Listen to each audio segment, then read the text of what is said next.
Again, welcome the discussion today. My name is Joel Onyango, and as part of and on behalf of the CapCET project, we really are thankful for you joining the discussion today. We'll be recording this session, and as we record this, we also request that you mute your microphone when you're not using it. And for those just joining us, please introduce yourself in the chat area, indicating your name, affiliation, as well as any interest you have in climate change, whether it's in education or research, scientific research, or in training. The webinar today basically focuses on a project that we're calling CapCET. And CapCET here is a capacity building for technical institutions that are involved in climate change education, climate change research, scientific research, and climate change training. This is our first webinar as a series of other webinars, and the theme of our webinar today is about coming up with demand-driven training options within the COMESA region, focusing on climate change. And the reason as why we are having this discussion is because of this project called CapCET.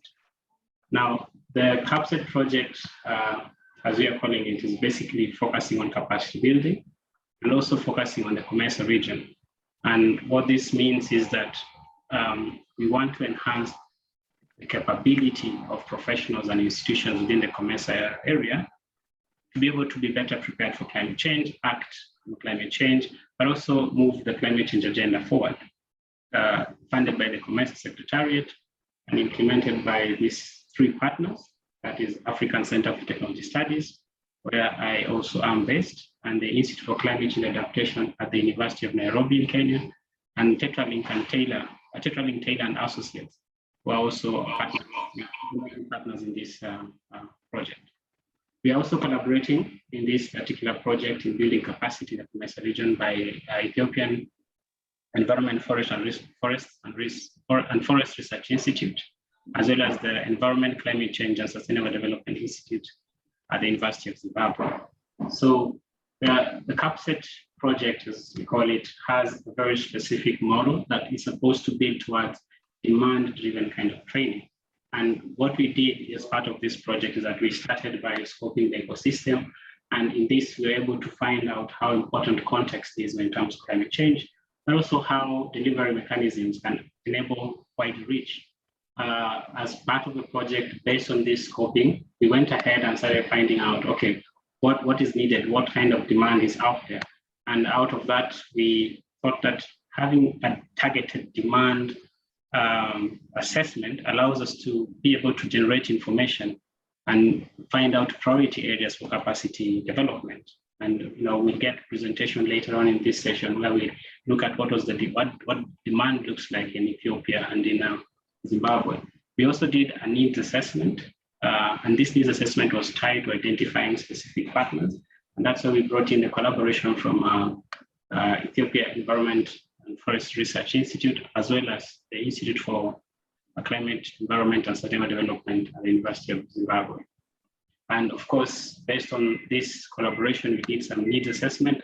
And needs assessment here for capacity was not just at capacity at individual, but also institutional. What the institutions need in terms of moving forward. We had things like equipment, issues like management and soft skills for building action in climate change, but also other aspects like mitigation, adaptation issues, data issues that we come to hear about as part of this webinar. And of course, based on these needs and demands and the context, we're able to, as part of the project, we're trying to develop these modules that will be able to enhance people's capacity in this sense. So far, we have been able to do all this, and we are now in the space where we are developing modules. We are developing modules that will be useful for different stakeholders in the climate change world, and especially in the COMESA region. However, before we get into this space of saying, well, these are the modules and these are the kind of impact we expect, we had to have a conversation. We had to try and validate. We had to try and see what this means for a broader stakeholders. Yes, we do have these three modules that we have sort of earmarked, but then what other demands are there beyond what we've already identified? And as after this discussion, we continue with this implementation process. But the implementation process after this would be to be able to do some trainings, of course, with our collaborators, and also be able to use these trainings to have a sustainability plan. So what else can we train on and build the capacity moving forward, and not just within these 3 institutions, but in COMESA region, but in Africa in general. So this is the entirety of the kind of projects that we're doing. And one of the reasons we're having this conversation today is that if you are a professional in this space, would you benefit from this kind of interaction? What would you prioritize in your own view? And that's one of the reasons we're having the webinar today. So the webinar today basically tries to do a few things. One is that we have from the demand, from the needs assessment, I want to know whether this understanding that you've generated also allows you to think about it and validate the context that we have identified and the models that are emerging to promote climate change training and research. Beyond that, of course, we also have conversations on what was emerged as professional demands and also needs for training, education, and scientific research from different institutions. And in the end, give us an opportunity to reflect on whether these are priorities that we can continue building and talking about, or whether we can change the priority areas, or there are certain focus in the priority areas that are more important than others, and then we need to leverage on. And of course, in all this, we have prepared 3 sets of sessions. The first session that focuses on presentation, so basically building understanding what we've collected so far. The second session focuses on plenary, where we are able to have a conversation with key players in climate change education, scientific research, and training. And then the third session will be an open floor where we invite the participants in this discussion to share their own views in terms of prioritizing the different actions. And to start us off, we have a presentation first from Ms. Maureen Kabasa, who's an early career researcher, also within the CapCET project and at African Center for Technology Studies. Ms. Kabasa will be sort of giving us a feel of the understanding, the context, and the models that have been out there based on what you've identified so far as part of this project. How work is part of ongoing work in climate change education, training, and research, identifying what is the best way to impact, what is the best way to create capacity in this space. So I'll invite Ms. Kabasa to make a presentation on this, and thereafter we'll hear from our other presenters. Welcome, Maureen.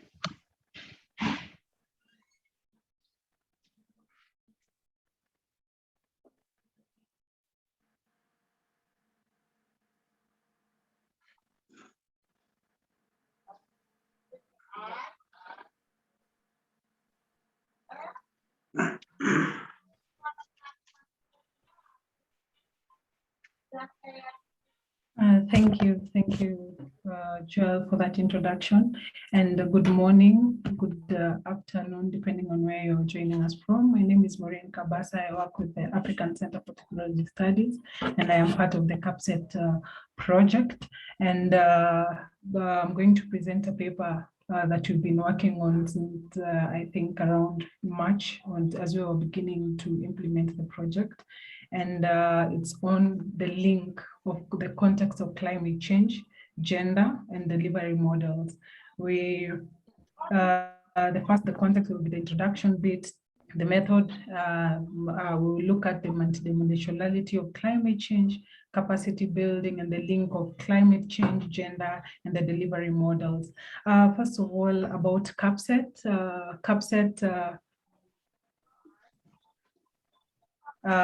About CapCET, sorry about that. About CapCET, it's capacity building of training training technical institutions that are involved in climate change training, education, and scientific research. And this project is funded by COMESA to just build capacity in these institutions.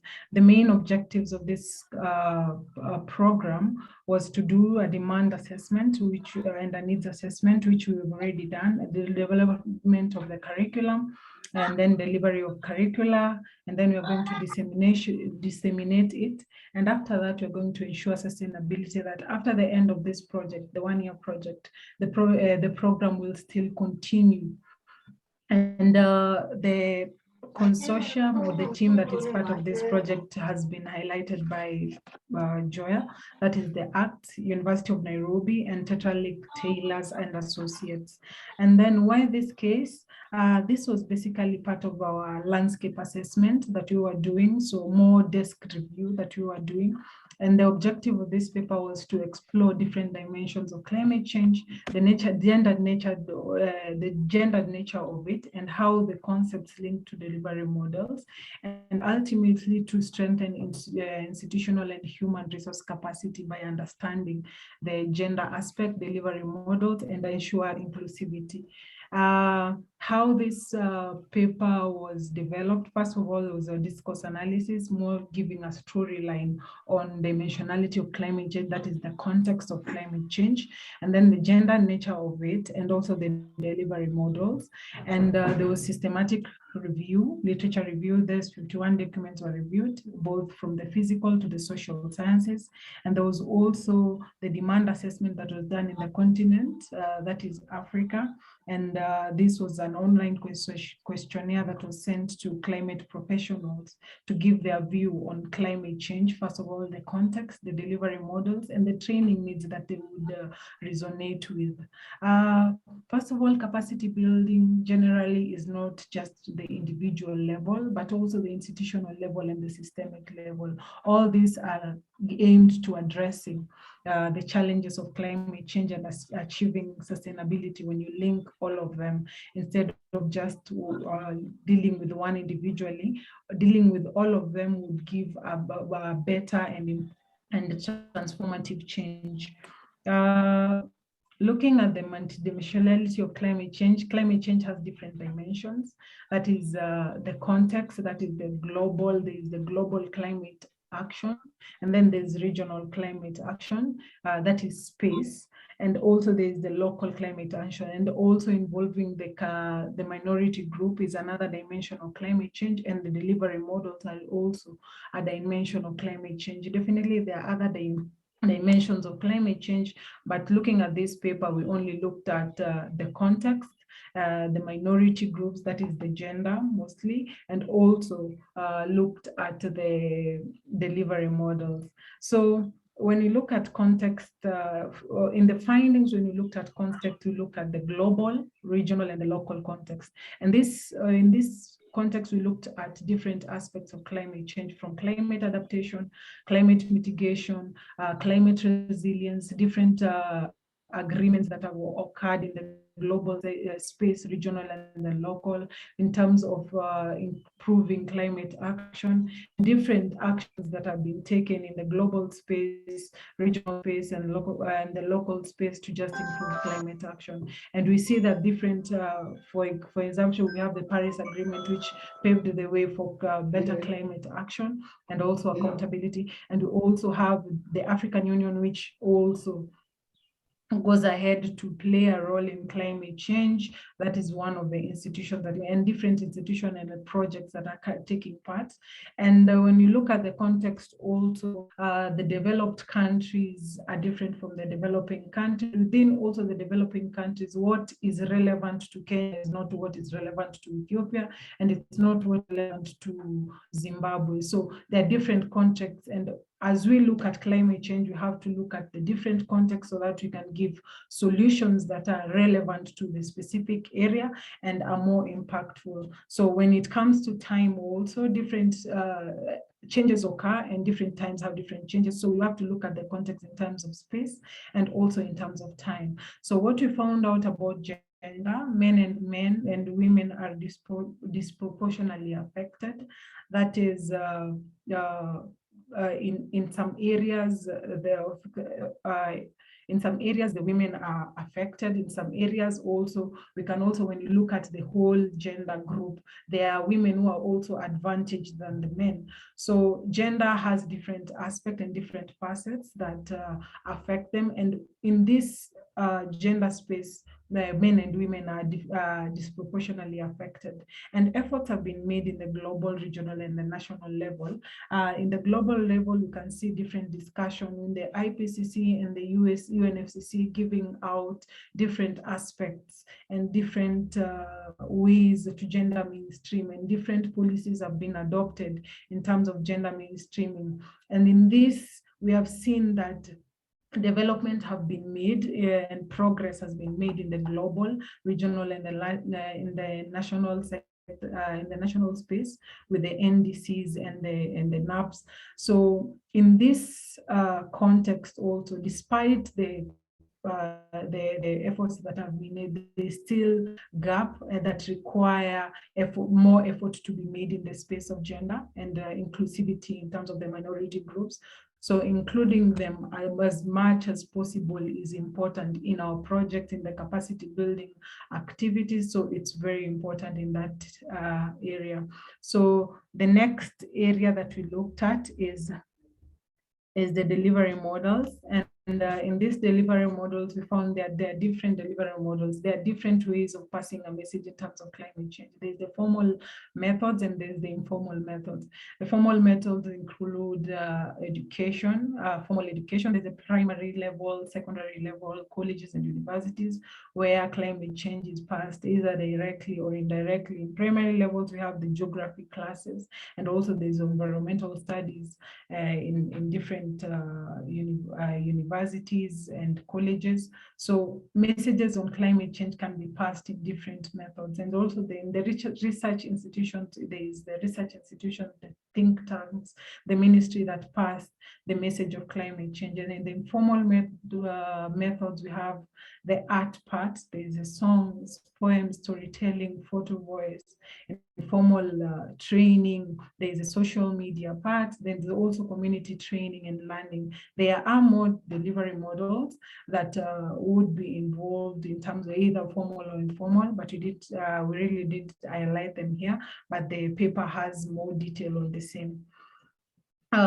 This is just basically to show the difference between the formal and the non-formal methods, and the formal methods are guided by economic principles, and the non-formal mostly is social and cultural principles.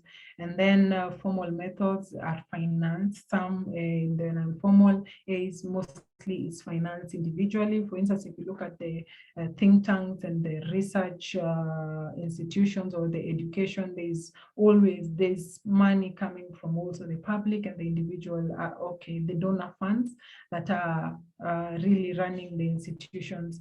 There's a set curriculum in the formal methods, and then informal, there's no set of curriculum, just to go with the flow, especially in the community engagement. Then there's limited financial capacity. It's limited. For the formal methods are limited by financial capacity. If you don't have money to go to the university, you don't access it. But the non-formal ones are really guided by the human capacity. So when you look at the link of climate change, the delivery models and gender, we came up with this kind of matrix that shows how these different models can be either exclusive or inclusive. When you look at, for instance, community training groups, these ones are at the local level and they're inclusive. Both men and women are included, or minority groups, depending on how the groups are sorted.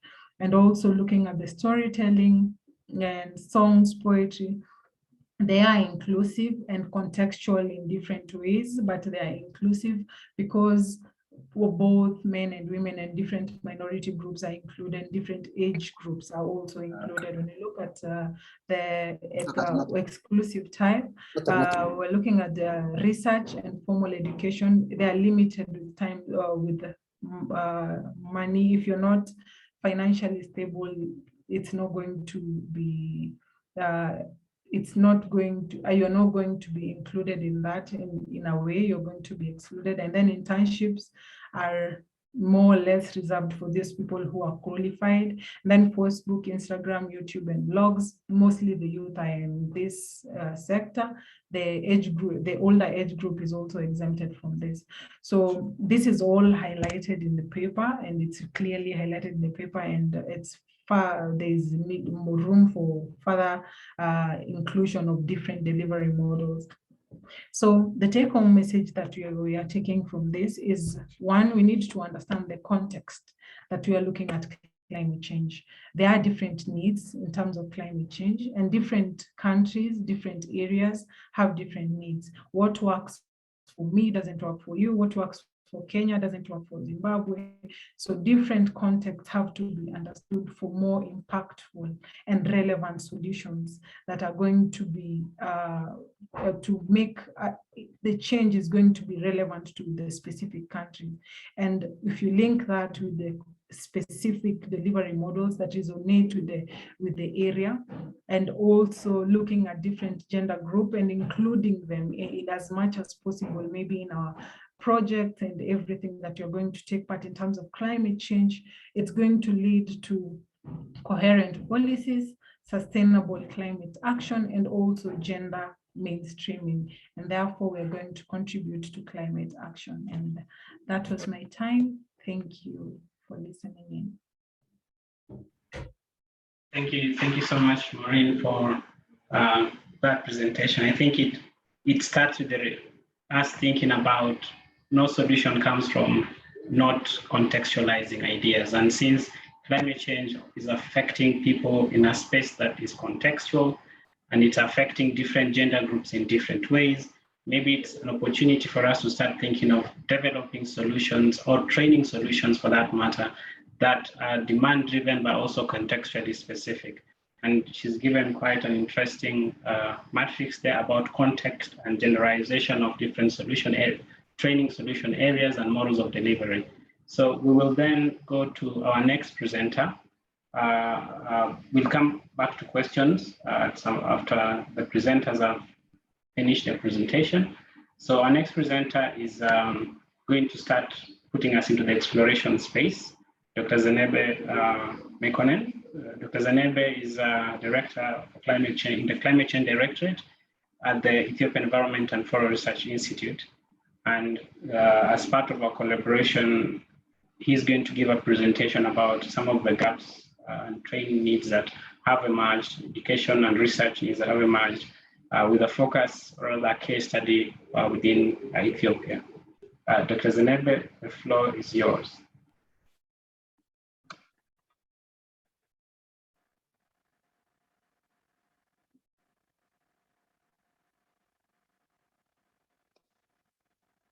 Hello.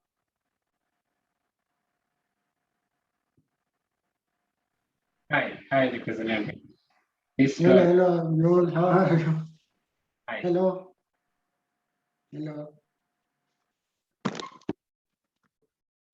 Do you hear me? Hello. Hello. Yes, we can. We can hear you, Dr. Zenebe. Go ahead. Hello. Do you hear me, Joel? Yes, we can hear you. Okay.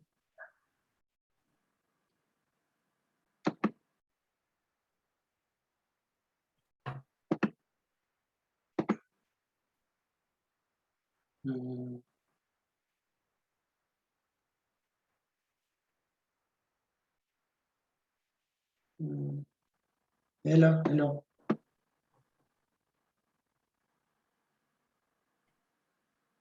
Hello, Joel.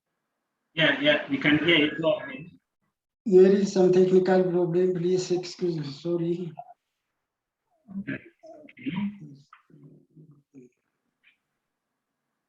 I can share your presentation if you don't mind, and I've also made you the co-host so you are able to share. Hello. Maru, could you share the slide? I have encountered technical problems.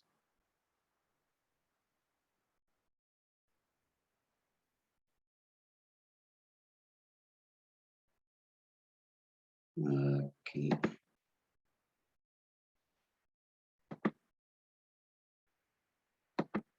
I will see my slide. Good.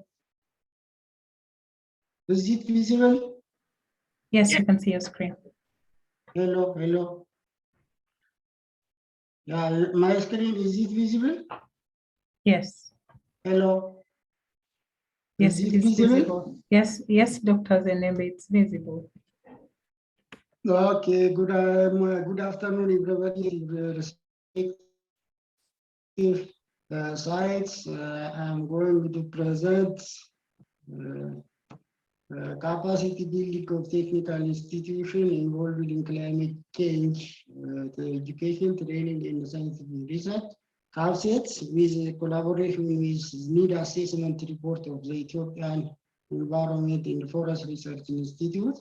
Ethiopian Environment and Forest Research Institute has been doing researches in forestry and climate change areas with in environment, but within a new structure, it has been dissolved into a new structure. Hopefully, I notified you that we'll continue this collaboration to bring our collaboration to effective, so that we continue our collaboration to work in climate change adaptation and mitigation areas.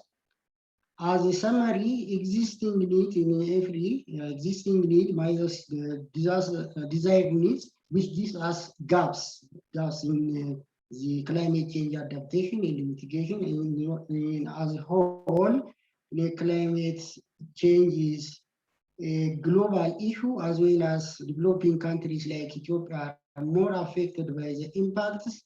So to avert these climate change impacts, capacity building in technical as well as material capacities, human resources and financial resources is very critical in developing country to avert the impact of climate change. So the existing need that was referred to in EEFRI, most of the respondents from the case study have already received training on climate change, both in the continent and in the EEFRI case, which is a formal training in the long term within MSc, BSc level. But the desired need is practical training on climate change modeling and training on climate finance to give an understanding of financial mechanisms and contribute to climate sustainability through grant and proposal writing.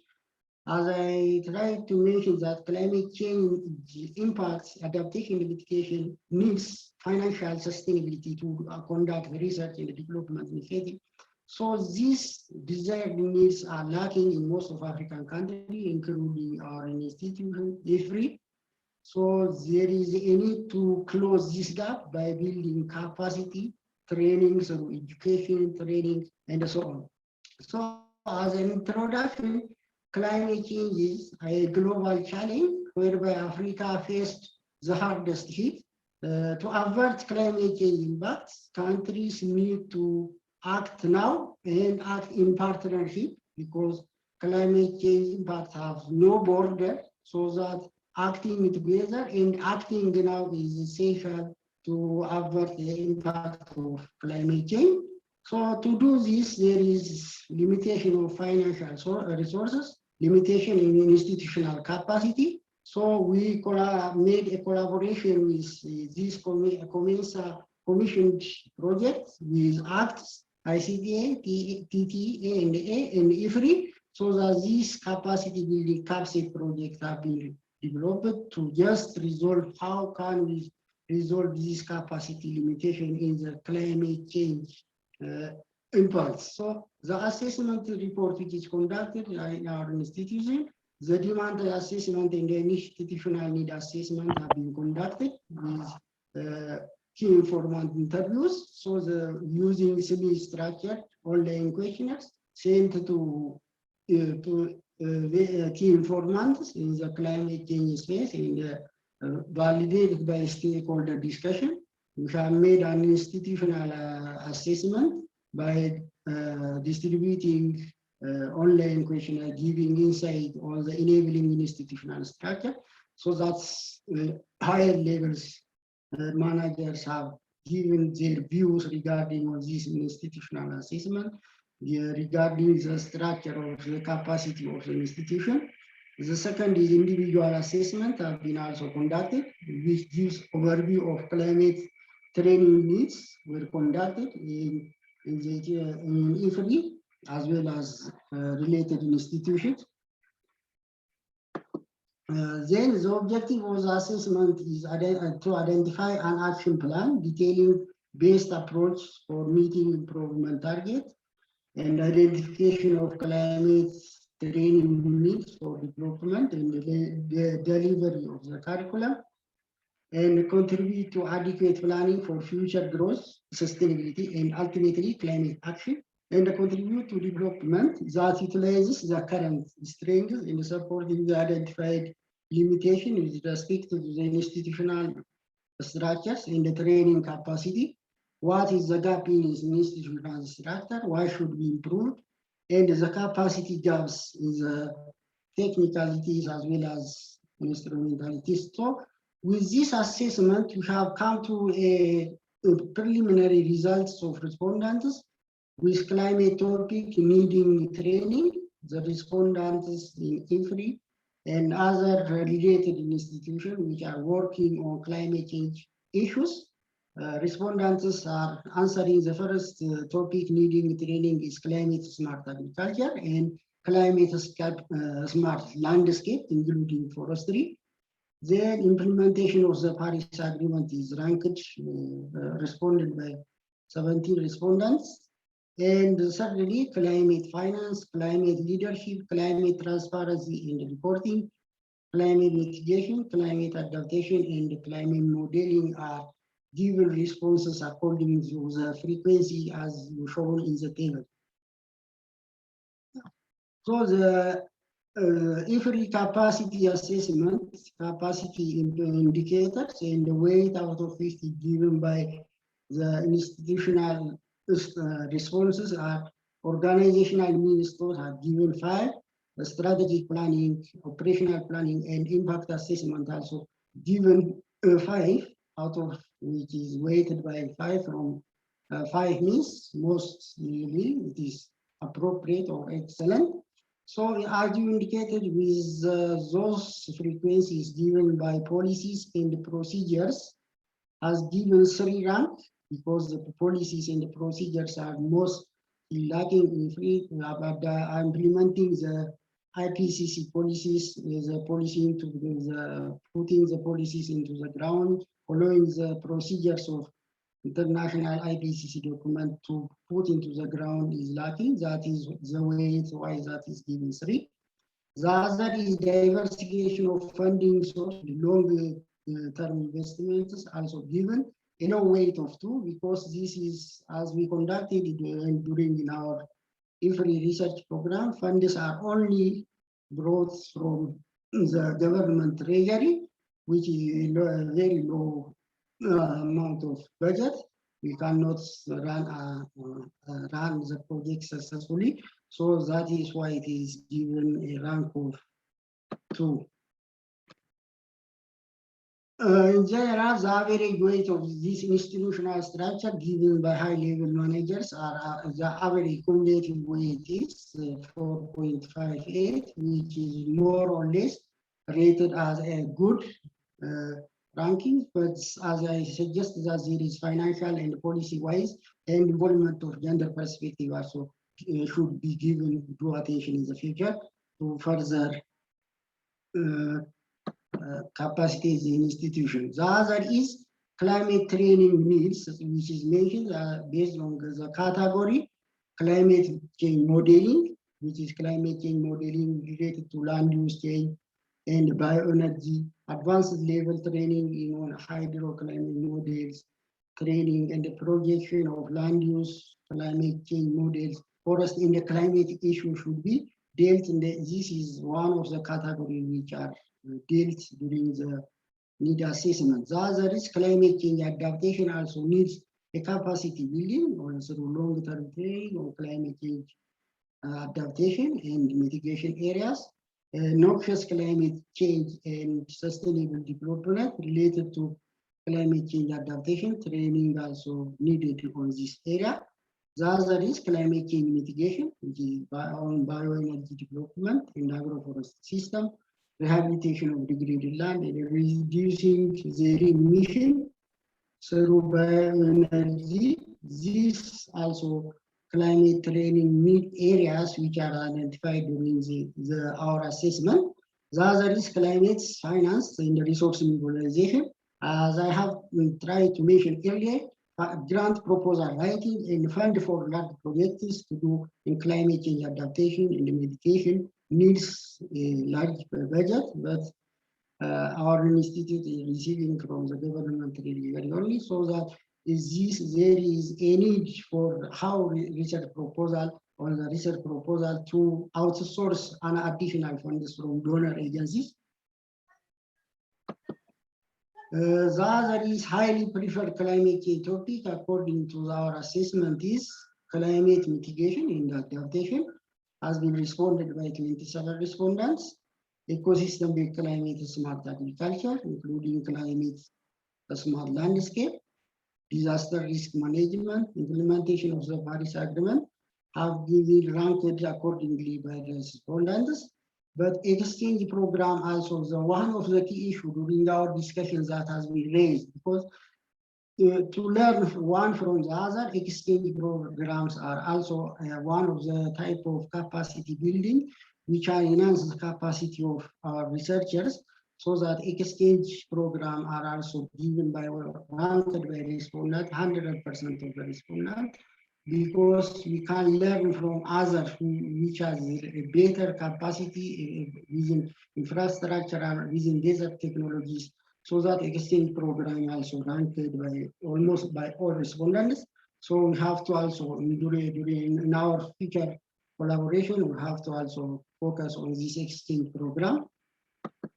The other is continental and continental demand topics, and with EEFRI, when we compare them, also the demand which the African continent is demanding is also almost in parallel with what Ethiopia, particularly EEFRI trend needs, with climate modeling, climate adaptation, climate mitigation, climate finance, and resource mobilization are also not only important as EEFRI, but also they are a critical capacity building issue for all African countries, for developing countries, which are more of impacted by the climate change impact, even if they are not, the African countries are contributing little for climate change adaptation, but the impact are the most highly burden of climate change impact are facing to African countries and other developed countries as well. So this capacity building program on the climate change issues are a necessary condition to avert the climate change impacts in some important institutions which are involved in the climate change. Then from this assessment, what is the next step is development of modules is our next step. Then these two type of modules have been suggested during the discussion of our assessment. One is climate modeling, which this was a need that was expressed during the stakeholder discussion in detail, and the desire to learn more on this was evident, so that developing a module regarding on how to climate change modeling, how to develop capacities of researchers and other stakeholders is important. The other is on climate finance. This course has been chosen due to the fact that many individuals have not had any training on it, and it is very important concept with regard to the reassuring sustainability of activities, including the CapCET initiative, because budget is important to sustain one activity to up to its sustainability should be depend on the source of finance. So climate change financing, how to develop a proposal writing to outsource with donor agencies to sustain this climate change adaptation and the mitigation projects are very important, and hopefully with further discussion, we are developing these two important models in the future. And this is what I have on my side, and thank you. And thank you so much, Dr. Zanebe. I mean, this is coming out in terms of this fundamental bit of having a demand-driven kind of training where we saw the kind of demand and looking at that demand from an Ethiopian perspective, but also from a continental perspective. And in terms of preparing EEFRI to be this person who will then be training and fulfilling these demand gaps, it becomes very necessary that their needs are also met. And in the end, we see that there are things that people have been trained on over and over. And the team at EEFRI Climate Change Directorate have also gotten quite some fundamental training in climate change.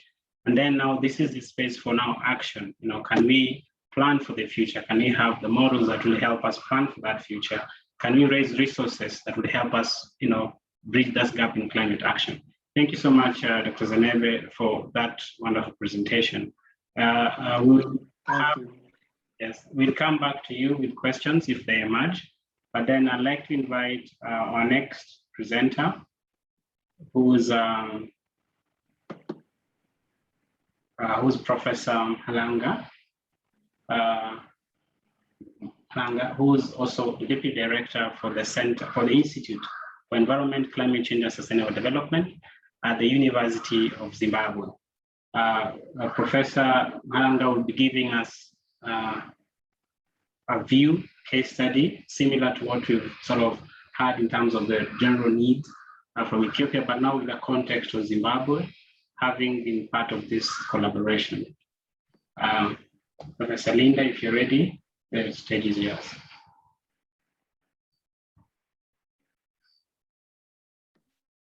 Yes, thank you very much. And good day. I'm trying to share my screen.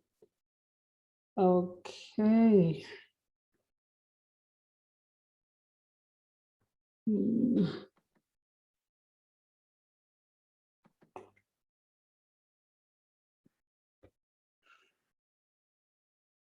My presentation is similar to the Ethiopian presentation earlier on. I'm trying to get to the first page. I'll give you an overview, a short brief on the University of Zimbabwe, and then a brief on the institute and the results of the needs assessment, which was also undertaken in our country. I think it's now a month ago when Maureen and Joel visited us. My institution is part of the collaborative team on the CapCET project, and we are quite excited about that because I think we are about 2 years old after we rebranded the Institute of Environmental Studies. So the focus of the presentation really is to say what are the demand, what are the gaps, and what are the needs in Zimbabwe. So the University of Zimbabwe, as we probably all know, is a well-established higher education tertiary institution in Zimbabwe and in the region. Quite a big institution with about 10 faculties, ranging from arts to medicine. And we have experience in training and research, teaching from undergraduates to postgraduate. Our vision was recently coined to recognize as Zimbabwe's Global Center of Excellence in Research and Innovation and Higher Education in 2025. And we also intend to become an academic center of excellence in research and innovation in higher education. Our thrust currently is what we are calling Education 5.0, where previously we had emphasized research and education, but now we are including industrialization and innovation. And as an institution, we are trying to break silos, whereby faculties and departments are now working together. And this is where our institute is playing a significant role. Probably I should indicate that as the University of Zimbabwe, we also have a new strategic plan, 2019 to 2025, and the emphasis is research towards generation of knowledge, products, goods, and services that respond to the needs of industry, commerce, and society. And climate change is one of the challenges that we are experiencing in the country. Then the Environment, Climate, and Sustainable Development Institute, where I'm based, is a research unit within the University of Zimbabwe. And our main role is to coordinate research and sustainable development, multidisciplinary research and sustainable development. We have an advantage of being able to harness expertise across faculties, across departments, and also working with governments and parastatal within the country. And in this case, even if you are looking at issues of climate change. I have a diagram, I hope you can see it clear, which illustrates our positioning, where we have the Environment, Climate, and Sustainable Development Institute in the center, and trying to link all academics from various disciplines. And if it's the case of climate change, what can we take from engineering, from science, from natural sciences, from social sciences? So we have that advantage to be at that center. Also, a bit of background, we provide short courses, and I'm sure one of the courses that will result from the climate change or CapCET project, we should be able to deliver it. We also coordinate research, raise awareness, climate change, and also undertake development assessments. At the Institute, we have got 4 thrust areas, which include renewable energy, waste management, air pollution, and probably for interest on the CapCET project, it's more of the poverty, climate change, and resilience. We are trying to, or intend to build our capacity from there. I share with you the staff. We have a well-coordinated small staff with my director and myself as deputy director, and then our support staff. And I think the issue here is we can't be big because we are big. We have access to all faculties. We have access to all departments. And in Zimbabwe, climate change is an emerging phenomenon, just like it is across the region and worldwide. And we are beginning to realize that it's a cross-cutting issue across all academic domains. And because of the new strategic plan, we are at a point where we can, if we develop courses on climate change, embed them in the various teaching curricula within the University of Zimbabwe. So climate change is being considered as a cross-cutting issue that needs integration across programs of several departments. And presently at the University of Zimbabwe, there are quite a number of master's programs that have got climate change as a course or as a module, and also undergraduate programs that have got climate as a module. But a well-coordinated curriculum will really be useful. So we're quite excited to be part of the CapCET project.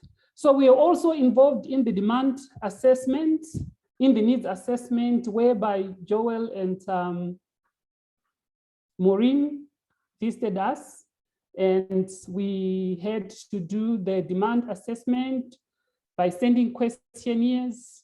We also undertook institutional assessment, whereby we targeted the top managers to try and unravel clarity in terms of strategic vision and planning, leadership, organizational management, human resources, resource development, financial management, and then programmatic research. We also undertook individual assessment where we sent questionnaires online just to have general information on individuals on the existing training capacity, training needs, and the delivery models. And after that, we had focus group discussion where we drew critical key informants, which then set to validate and reinforce some of the information that we had obtained from the questionnaire analysis. The data analysis, Microsoft Excel mainly, and ArcList. For demand assessment, we had 4 responses. Training needs assessment, 37 responses. And then for the management, our target was 10 responses. I'll quickly run through our findings. On the organizational mission, we had a score of 5, which was the highest, which means that we have strength. And one of our mantras at UZET now is Kuziva, which is knowledge. And then Kuita, doing, and Kugona, to being able to deliver the strategic mission.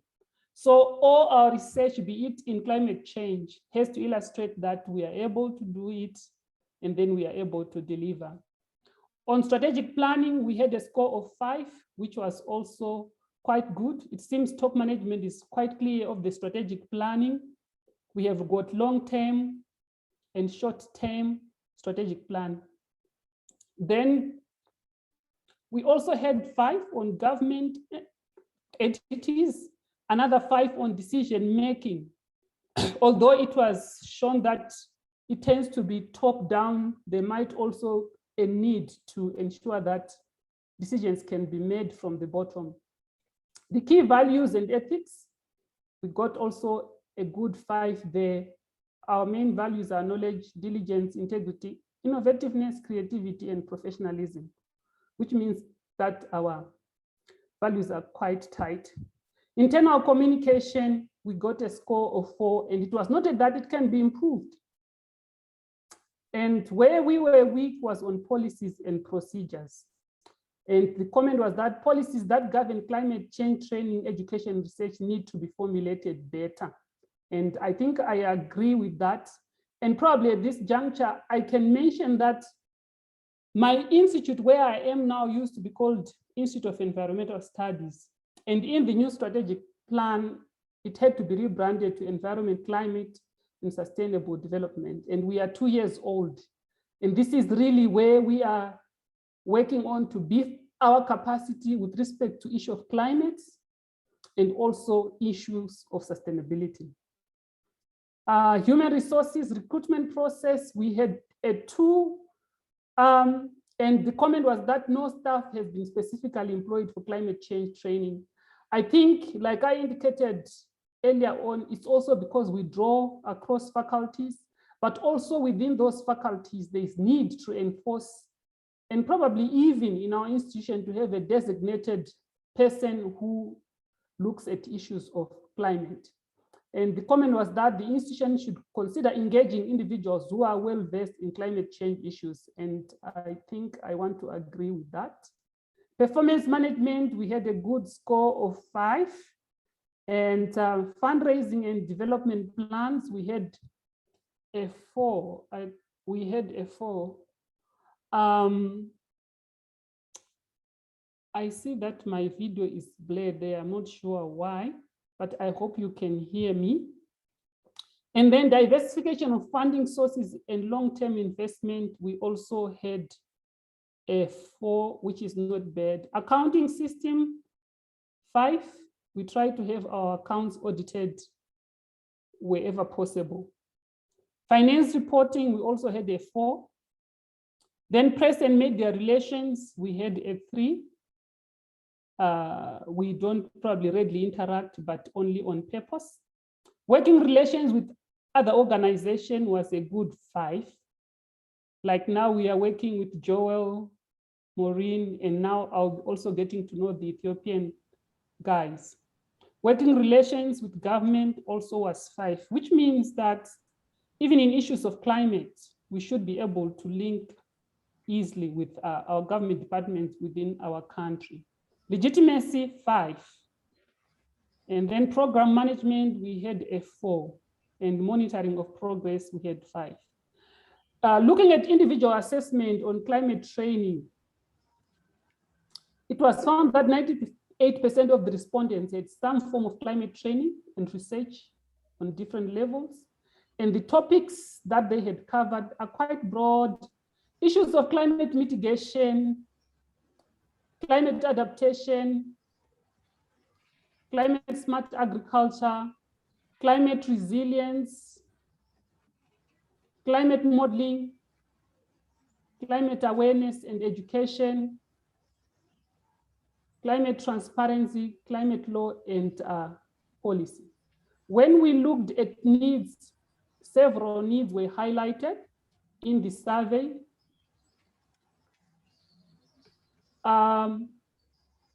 And some of the topics that came up included climate resilience building, climate mitigation and adaptation, and focusing on issues of alternative or renewable energy sources, renewable sources of energy. And then a gap in calculation of greenhouse gases and inventory, climate leadership and advocacy, and also climate smart agriculture. And also, actually, I might mention at this stage that my institute is working on this as one of the programs that government is promoting due to challenges in terms of moisture stress. A gap in climate smart natural resources management, gap in disaster risk management, and also gap in climate financing. And like my colleague had indicated earlier on, this is a crux, this is really a serious issue. And in our thematic area of climate at the Institute, if we are able to source funding, we should be able to have people who are fully dedicated for that. Gap on climate, on carbon markets, and then climate modeling and monitoring using GIS. So these are some of the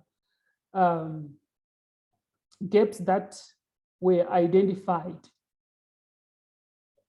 I have a pie chart where out of the 39 people, they showed some preference.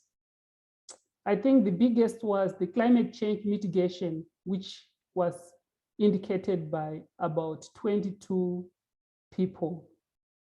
Like I said earlier on, after the questionnaires, we had a focus group discussion. We brought in key informants who then narrowed down on a few topics that could fit, or probably that are more urgent for our situation.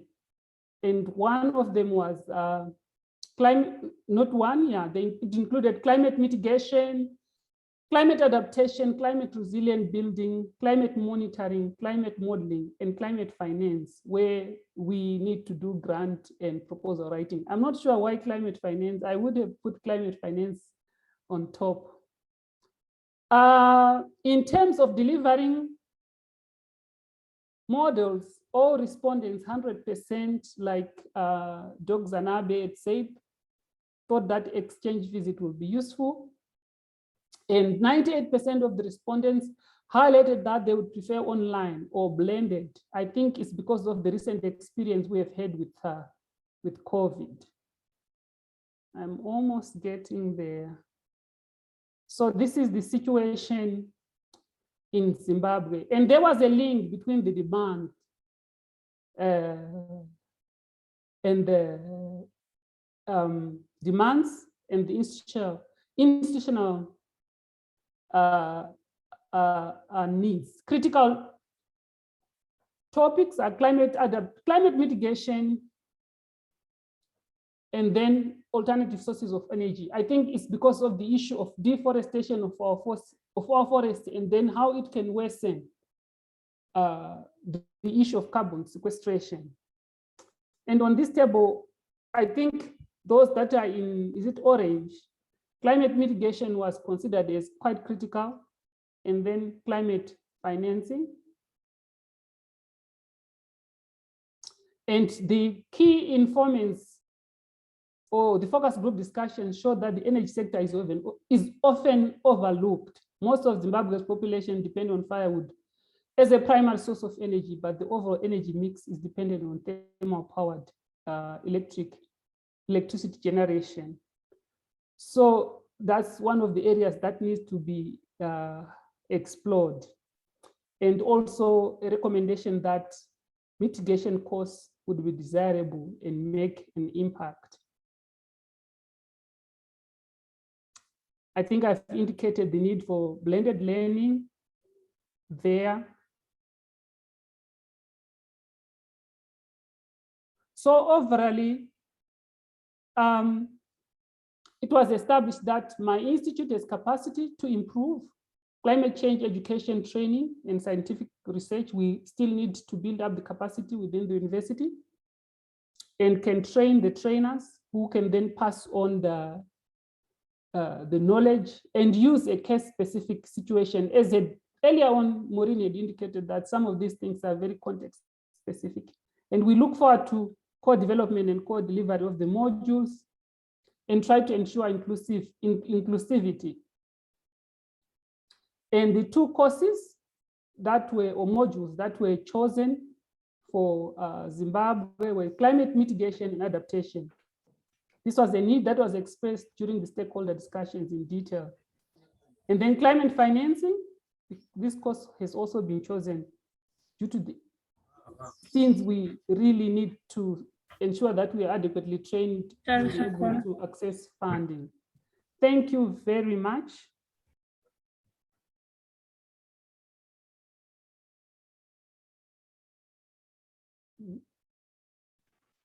Yeah, thank you so much, Prof. Mlangas, for that presentation. And we start to see there's quite some resonance between what you're seeing emerging from Ethiopia and also from Zimbabwean context. And as we continue, in this conversation, we also wanted to basically hear from the participants, what is your feel? What do you think is missing? What needs are actually missing in this space? I don't know if anyone wants to contribute here. We had 3 questions here. We had the question on what climate change training demands, based on what we've talked about, has not been explored in the continent enough. And then how we can basically compare the demand that we are seeing in Ethiopia and Zimbabwe, and how does it resonate with the different institutions.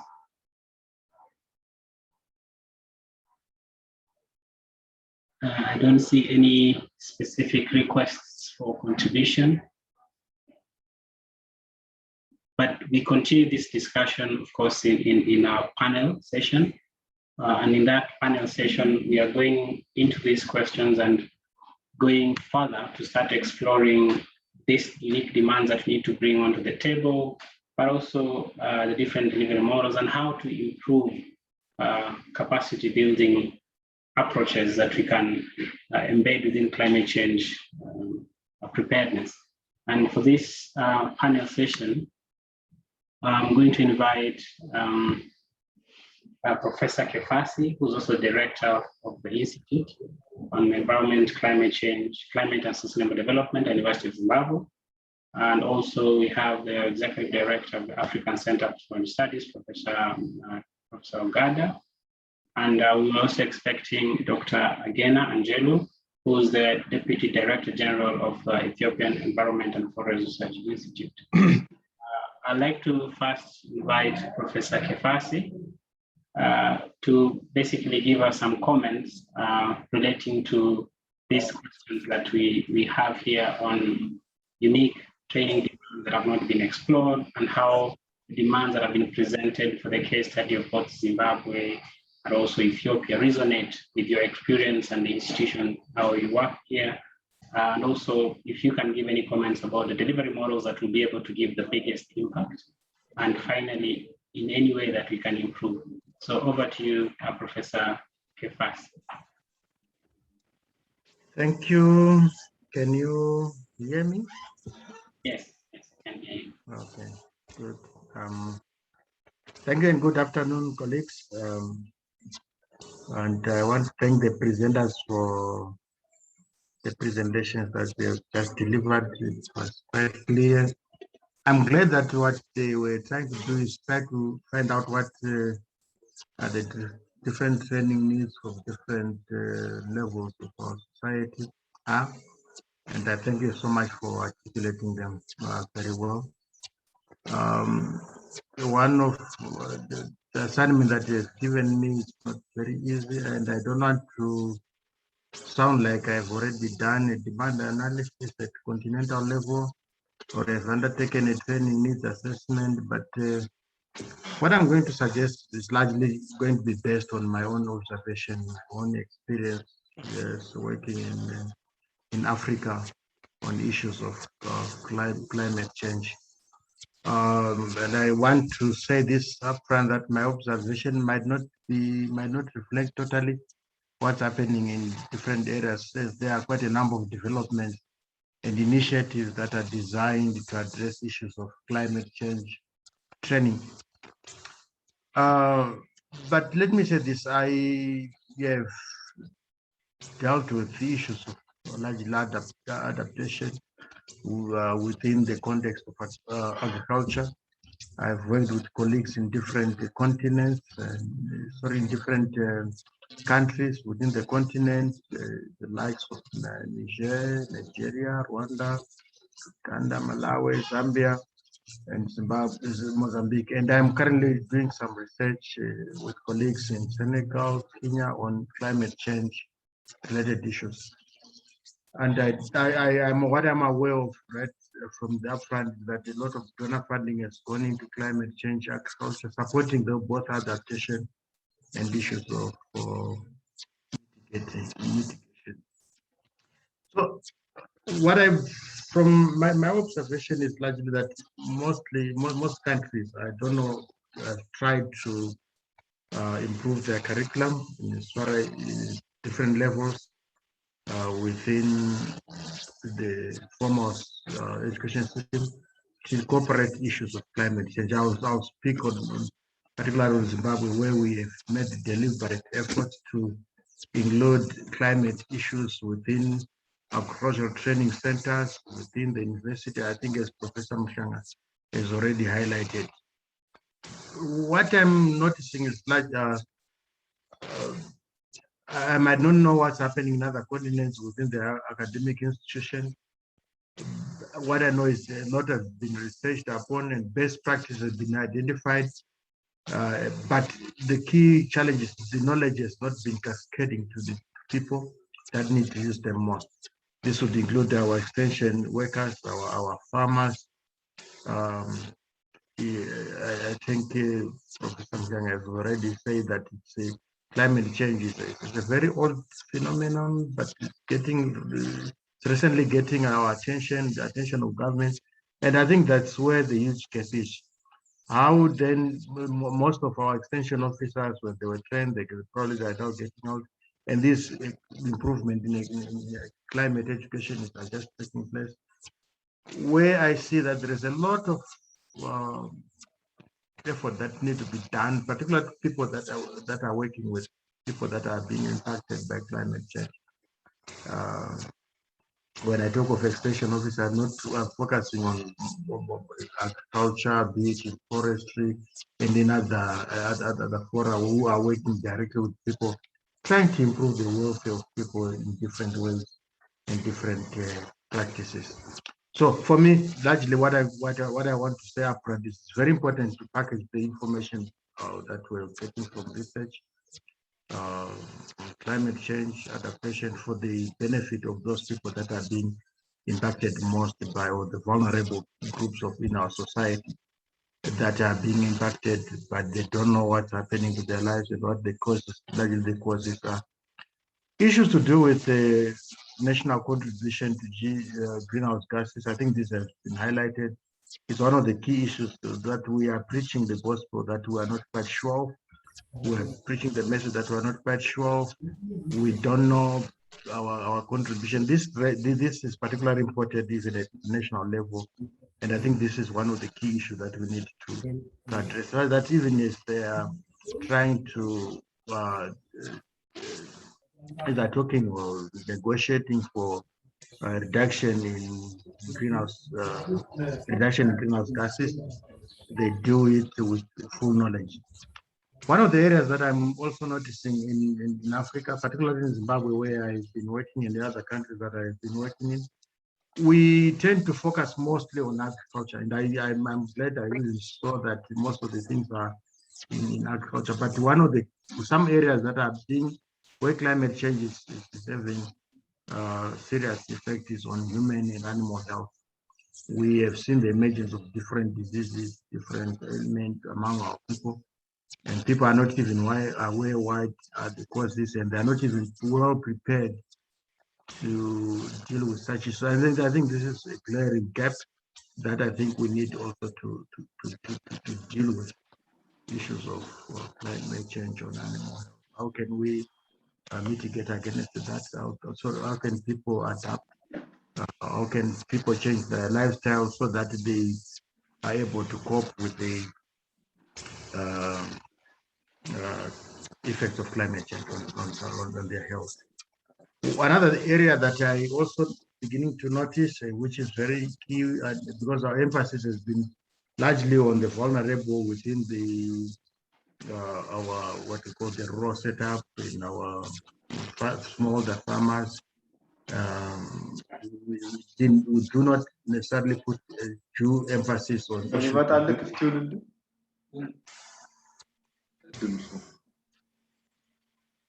Sorry, can I continue? So we need issues to do with building smart cities.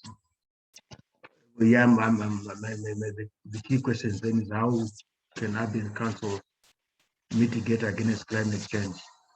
How can they? I'm looking at strategies such as urban greening.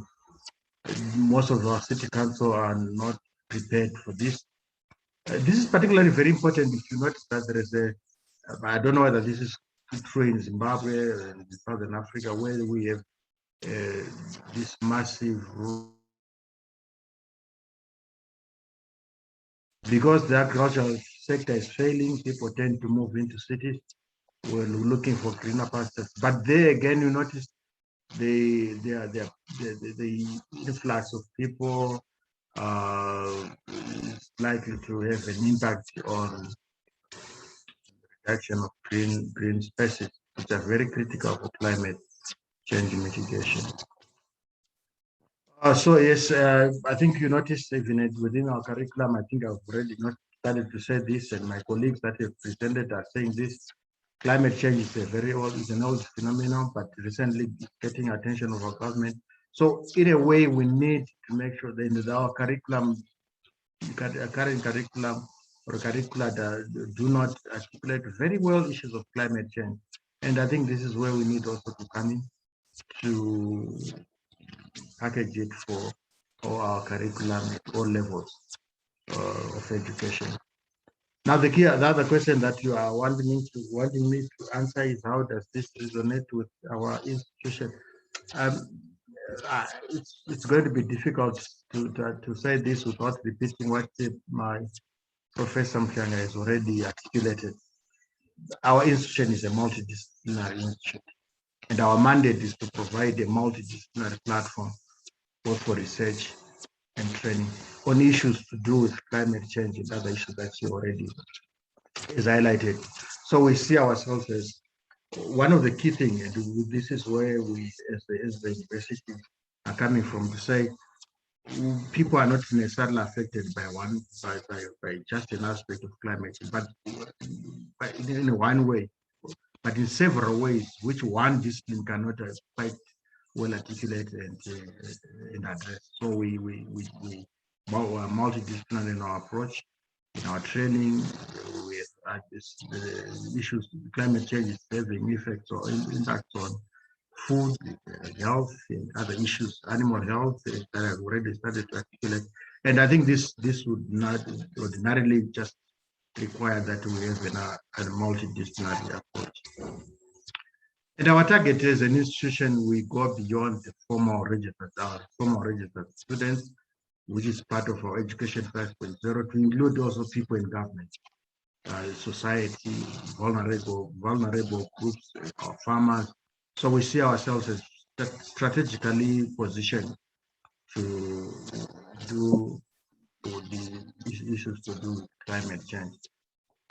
Our capacity, I'm not going to dwell much on this. Professor Mjang has already said this, but in line with our education 5.0, we already started to use multidisciplinary participatory approaches in our approach.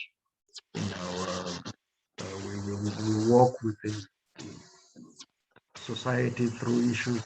We work with them and we reason with them along the way as we articulate and as part of our training approaches. Most of the things have already been articulated. I don't wish to repeat that. What should be done to improve climate capacity building? Yes, I've already started to talk about that. Let's focus on the impacted people.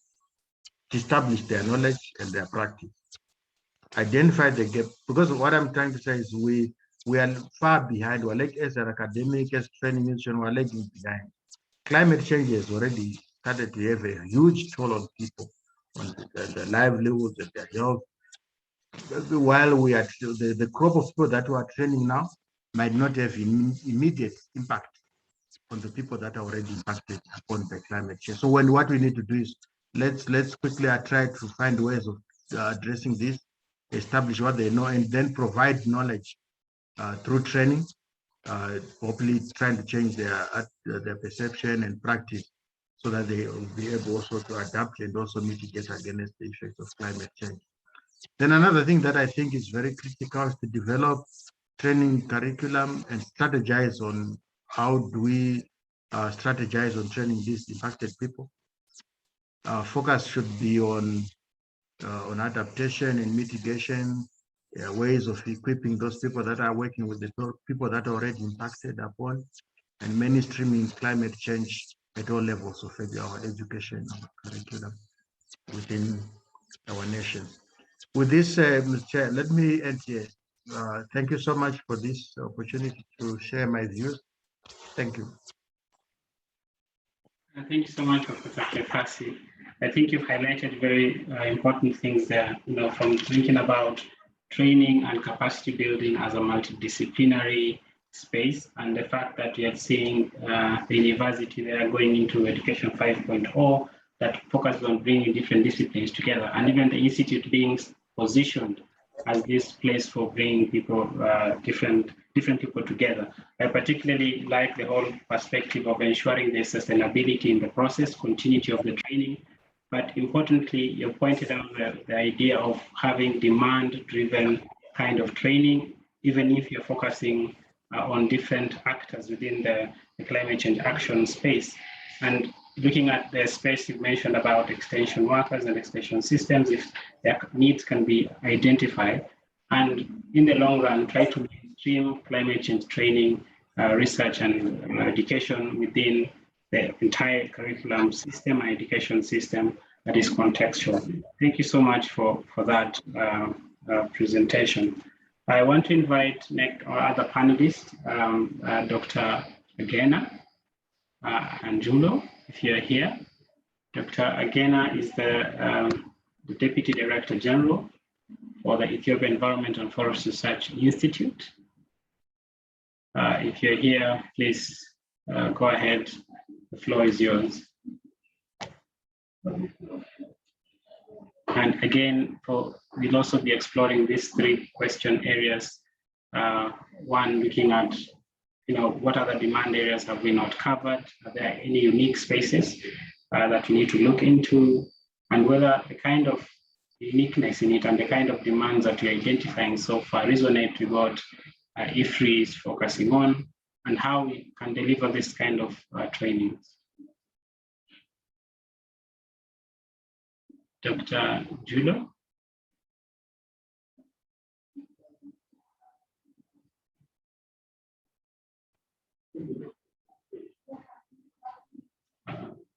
Can you hear me?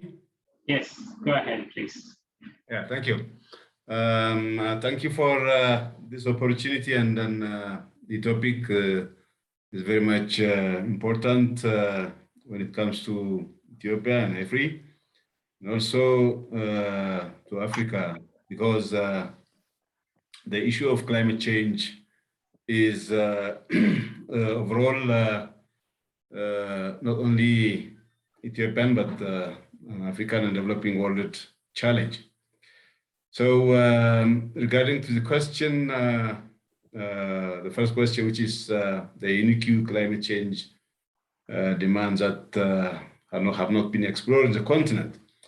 I feel in Ethiopia and also most parts of African countries, the resource management, which you call the natural resource management, the management aspect related to water management, the tree crops management in the farming system, and also the resilience building mechanisms when it comes to the farming families is very much unexplored. That means when we take the resource management in our context, most of the rainwater, which is coming only during the rainy seasons, goes without much of it utilized through runoff, and also little of it captured. So that aspect should be given due attention in our the climate change aspects or training aspects. And also we have different unique tree species in Africa for the dryland areas. Those unique tree species, which are widely spread in the arid and semi-arid areas, they have a unique capacity for resilience building in this climate affected areas, so that they can be potentially utilized through scientific training, intervention, and then also management, as well as their utilization aspect for different purposes should be given due attention. So these are issues which I feel like the climate change demands.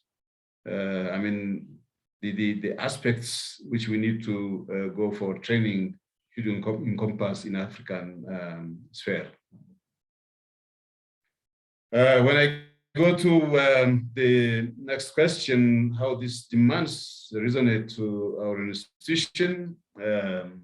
As EEFRI, we have been doing very less in these areas. More work has been done on the energy crops aspect, like the bioenergy aspects. We have much more intervened in research. But when you take the natural resource apart from other issues like energy, the livestock resources we have in the pastoral areas, they are most suffering from the water shortage in the dry season, and also the feed shortages are very severe, and then most of them die because of starvation. So the research has not explored much on the management of these natural resources in the pastoral and agro-pastoral areas. So we also need much training related to how to manage in the arid and semi-arid areas resources in the vicinity of that. As per the capacity building delivery models, the trainings we have in climate is simply university teaching. There is no more like day-to-day activities to be taken related to climate vagaries. We need to have a specific tailor-made training rather than university degrees. So short-term trainings would matter.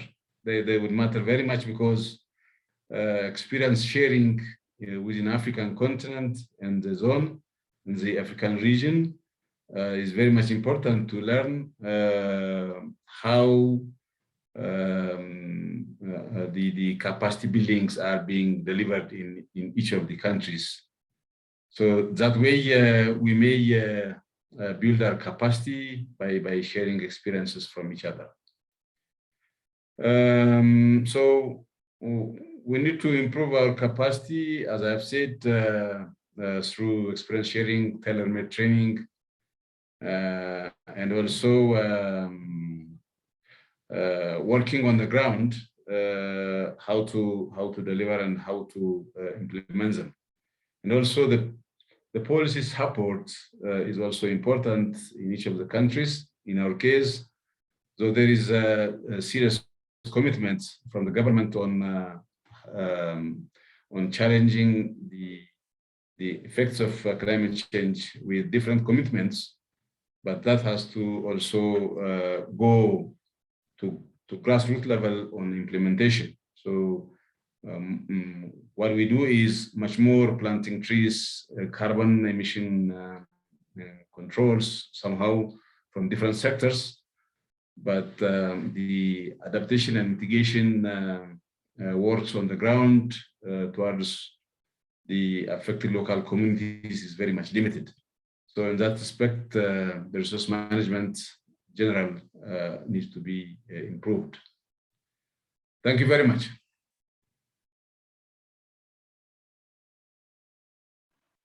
Thank you, Dr. Agena, for that presentation. Of course, highlighting the need for these nature-based solutions that can use the kind of diversity we already have, and understanding this nature-based solutions. So some training that will enhance the capacity to use nature-based solutions, including how to use our biodiversity against drought resistance, and also looking at resource management in different contexts. I particularly have noted this space that you're mentioning, diversification of learning options, that then would be instrumental in promoting climate change knowledge and learning systems in the broadest sense. Pointing out the need for integration of capacity building initiatives, not just within country, but also across countries and across institutions, is particularly important, because then you're talking about capacity to share experiences, both at policy level, but also at implementation, training, and practice level. Thank you so much, Dr. Agena. If there are any questions, please add them into the chat, and we'll come back to Dr. Agena as we continue. I'd like now to introduce, to invite Professor Tom Ogada, who's also the Executive Director of the African Center for Technology Studies, and also a lead within the CapCET project in this sense. Professor Ogada, I'd like to, of course, ask you similar questions, but also from your own point of view and as part of the project, but also an interested party when it comes to climate change education, training, and research. What kind of demands you think we are missing in this, and kind of delivery models that you propose to enhance this space? The floor is yours, Professor Ogada. Okay, thanks very much, Joel,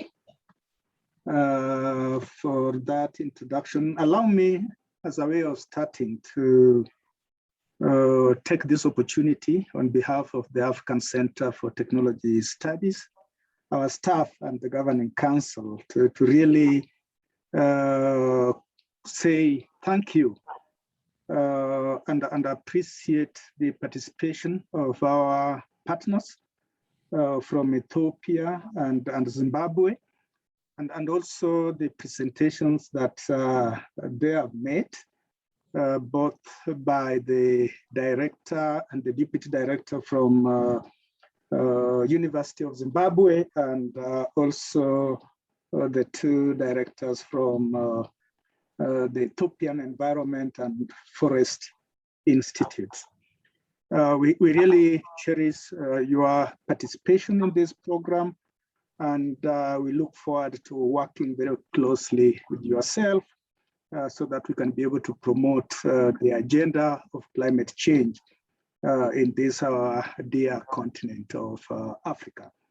Now with that, then allow me to quickly move to the 4 questions that Joel tabled to all of us, the panelists, and starting with the first question, which is really to look at the demands and what has not been captured.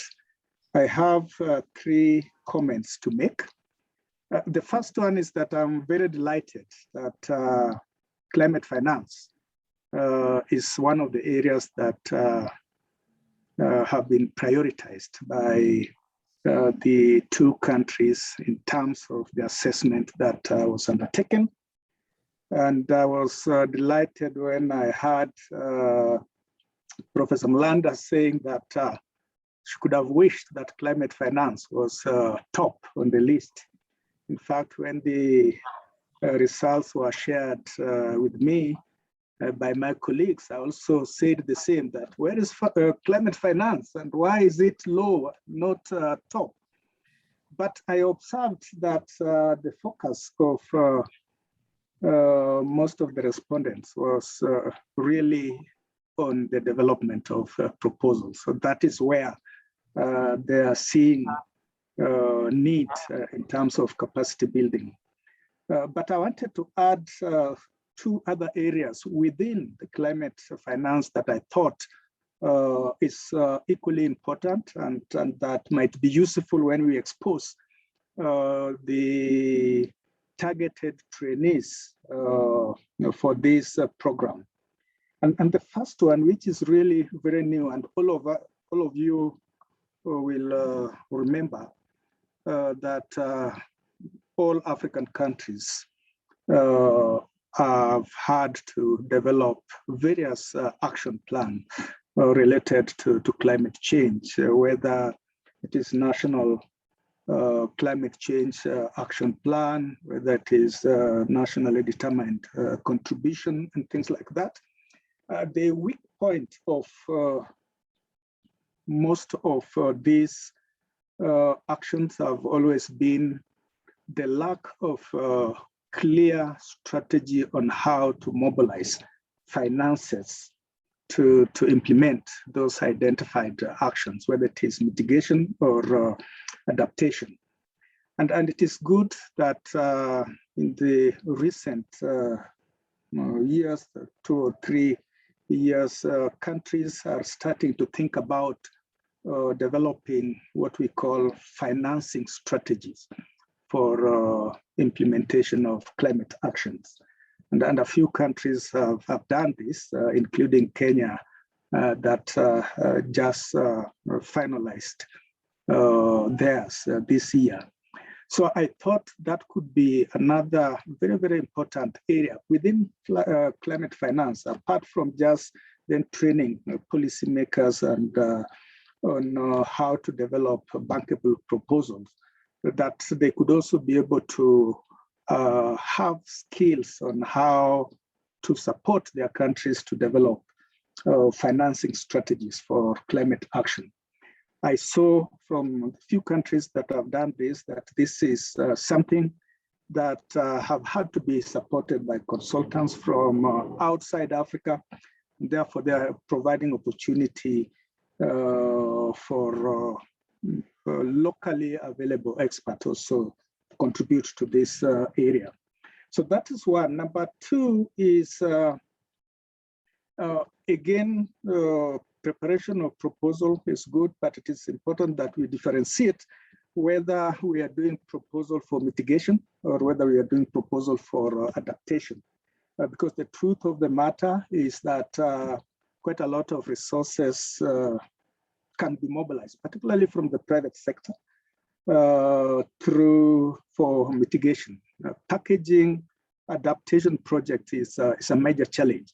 And therefore, again, focus capacity building in the area of how to package adaptation projects in a way that then they can be able to be not only bankable, but attract the involvement of private sector in that sphere might be very useful. And the last one is the new interest in innovative financing, which before has not been given a lot of attention. Again, capacity building in that area could be also very useful for the targeted, the audience that we are targeting for this capacity building program. So that was one.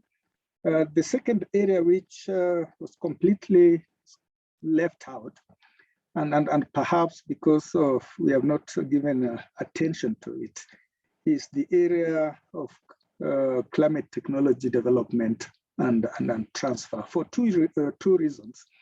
The first is that there is the aspect of technology needs assessments for climate action.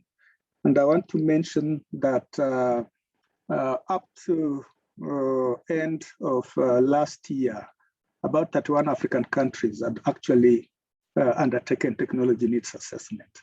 And when you analyze into details how this process was undertaken, you'll realize that they were supported by consultants, again, from outside Africa. A clear indication that there is need to build capacity in that area so that going forward, we can be able to support African countries, not only to do the technology needs assessment, but also to formulate bankable proposals from the results of such assessment.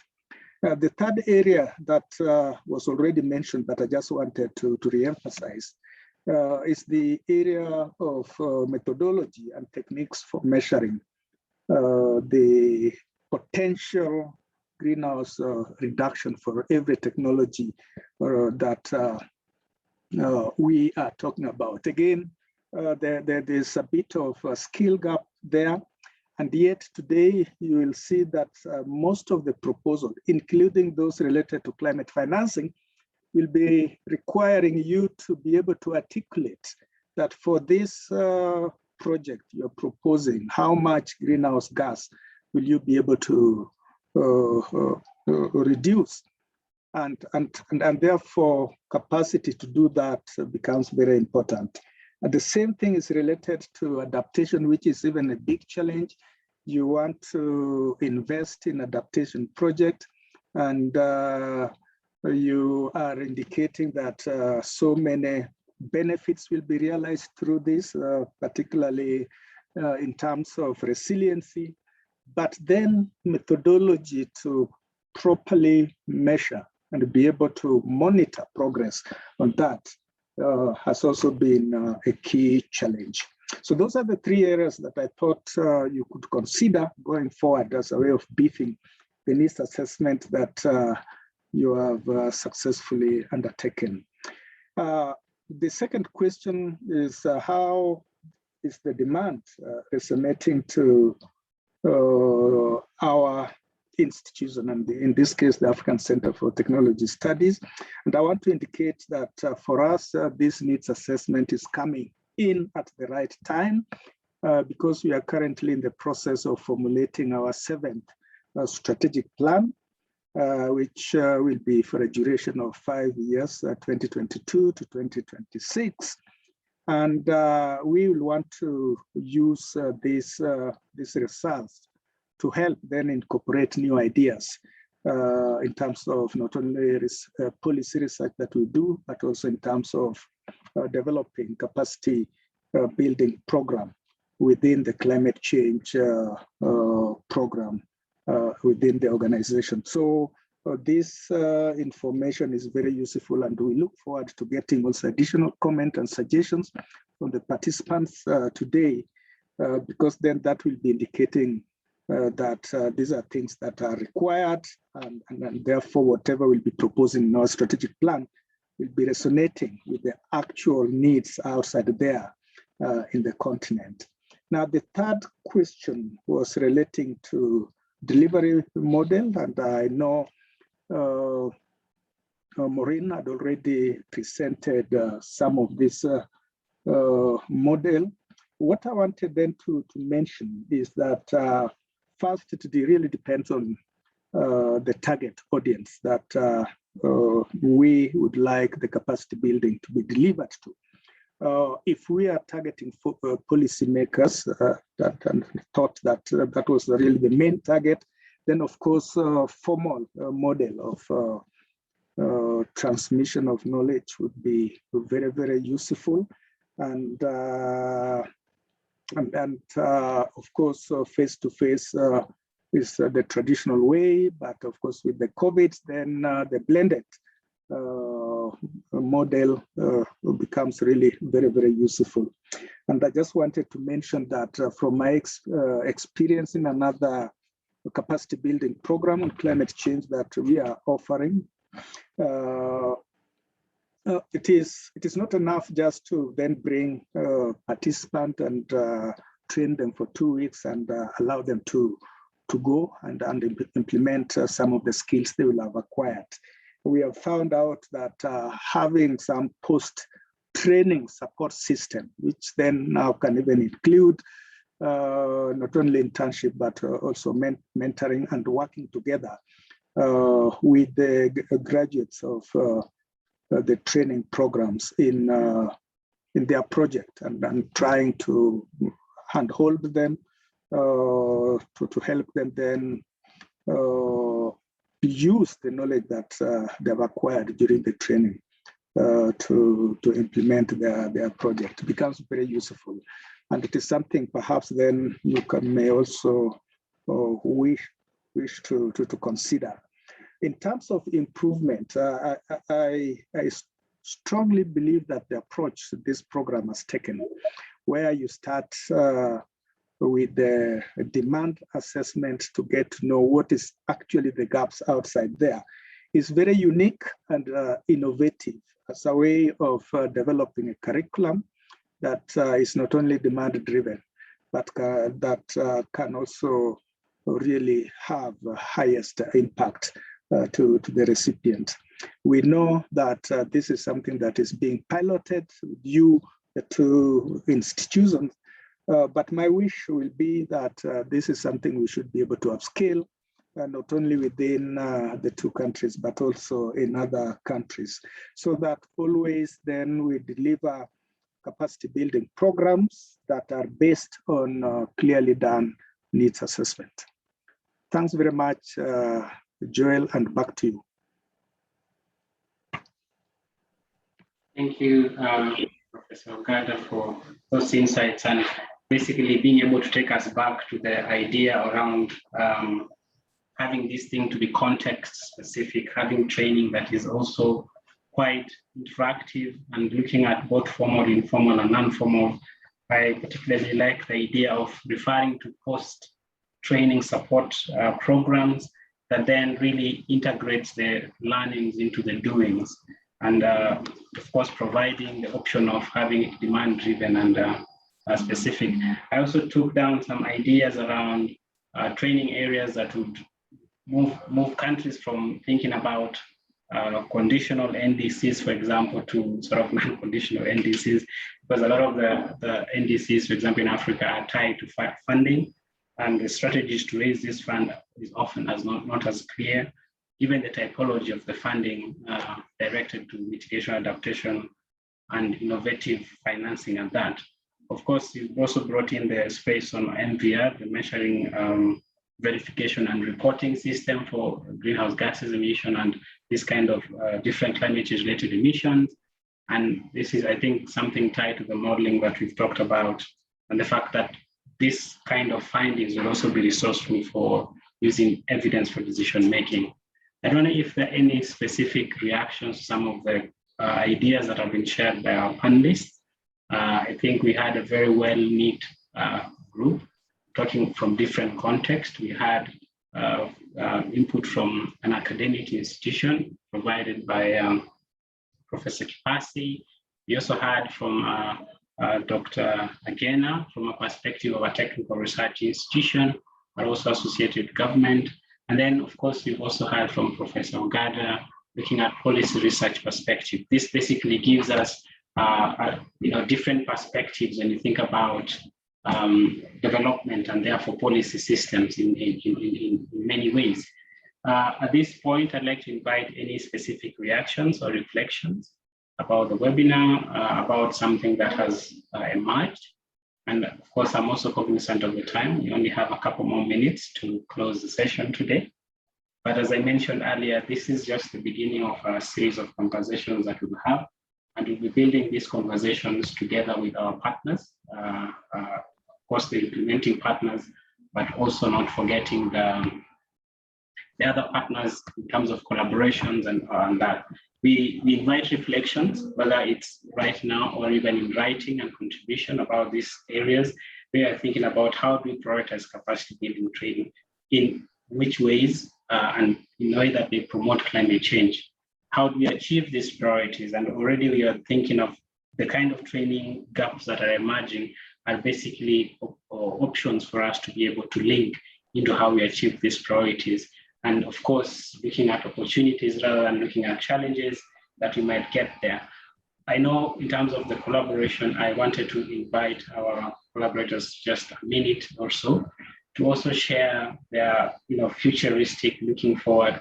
How does this partnership look like? How do we get there, basically, and whether we have these opportunities? I'll basically start by inviting Dr. Agena, and from the perspective of EEFRI and looking at the future of EEFRI, how do we really continue, how do we achieve these priorities that are emerging from this discussion? Dr. Agena. Thank you. Learn a lot from my colleagues from the other side. Thank you very much for these reflections. I'm happy to be with you. As per Ethiopian Environment and Forest Research Institute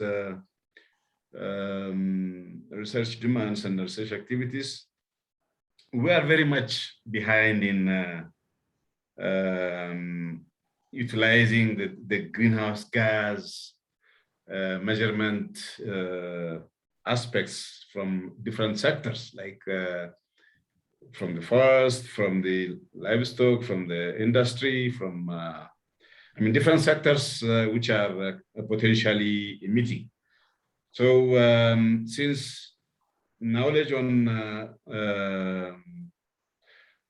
this particular species of gases, and then their measurement typology, as well as the capacity of utilizing equipments related to that, is very much limited. So we would like to have a much more advancement in this area together with our African friends. The other one is on energy. We have bioenergy, biochemical research that's related to climate as well, but it's very much in infancy as well. But we have a number of projects in this area which may yield and then to be shared in future to our colleagues.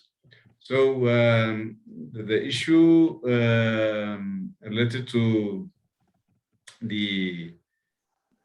our institution is also very much work limited in the pastoral and agro-pastoral areas.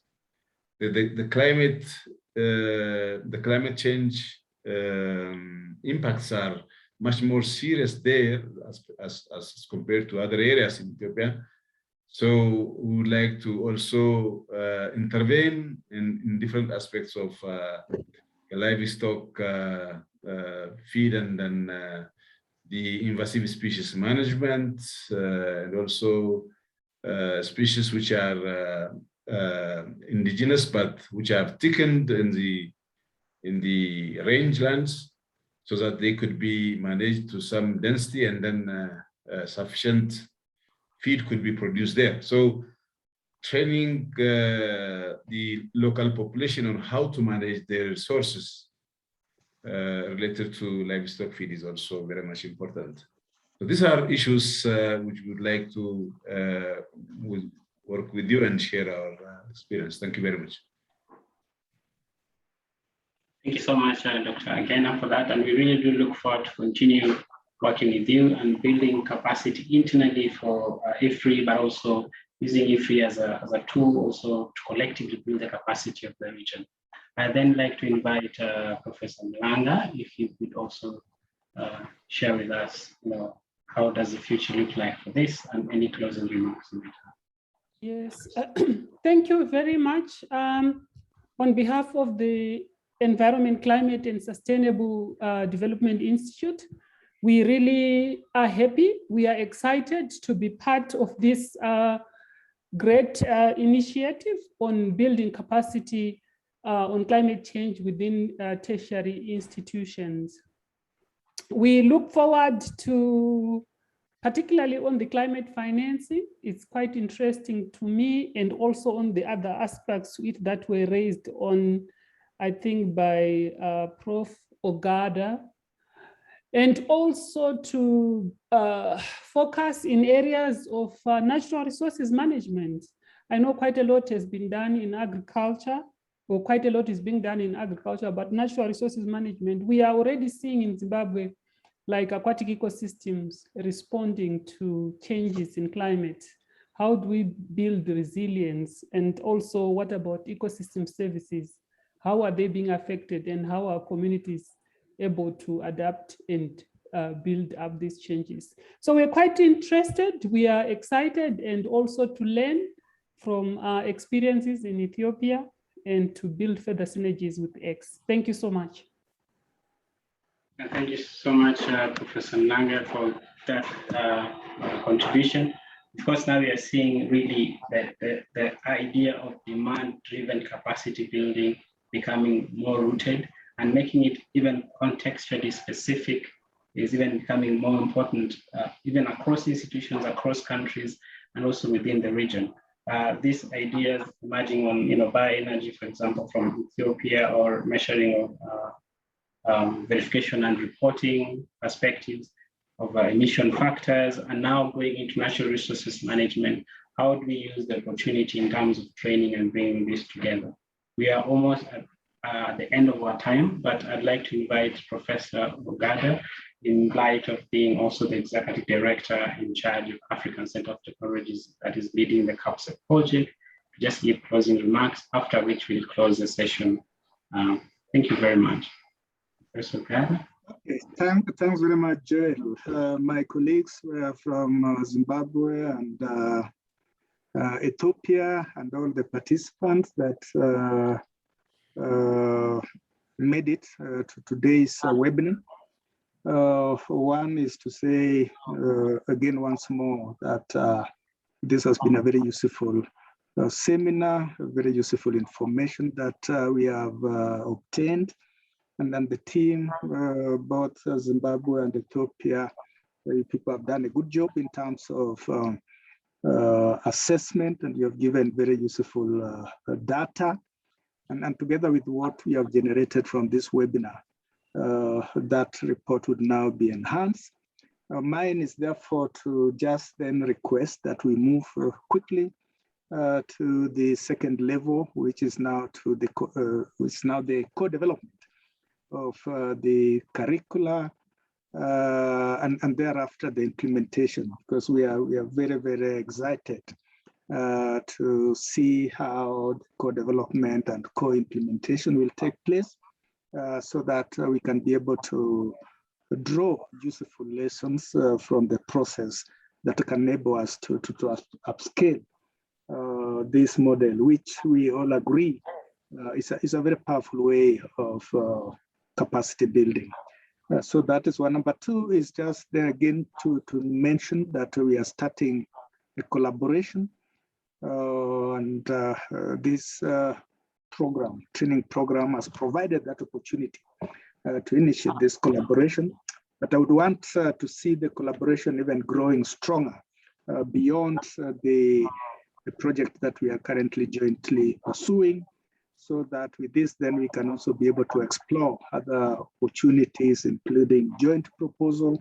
Should there be development, should there be opportunity for that in the sphere of climate change and any other area that might be relevant to ourselves. I need to mention that we have already established a good relationship with the University of Zimbabwe through the climate change leadership program and climate change African group of climate change negotiation, where at one point I met your current Vice Chancellor. And of course, I've also participated in quite a number of projects in Zimbabwe, including at one point being a visiting professor at the Africa University in Mutare. Similarly, we have several ongoing projects with Ethiopia, including a project that we have just funded one of the universities to undertake the research on application of artificial intelligence to climate change. So we want to build on that so that we can be able to really strengthen the collaboration. And I think collaboration is the catchword and the best way forward. And I really plead with all of us that we put a bit of efforts towards that. Otherwise, with that, then once more, thank you, and I formally then declare the session closed. Back to you, Joel. Thank you so much, Prof, for the final comments there. I think quite something to take away. And as with those closing remarks, I would just say thank you, everybody, for participating and for providing your ideas. We look forward to moving into more collaboration. So if you're not from the two institutions but you'd like to collaborate in this, you're also welcome to get in touch. If you'd like to provide your ideas about the kind of conversations you've had, please don't hesitate to reach any of us, more importantly myself and Maureen. And I want to thank you for taking your time, and wish you all a great day. Maureen has her hand up. Maureen, please. I would like to request kindly the panelists to put their video on so that the communication team can take a photo for purposes of dissemination. Kindly. I've done that.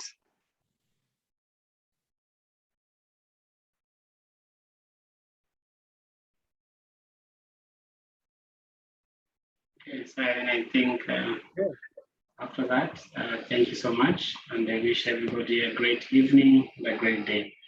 And bye-bye. Okay, bye-bye.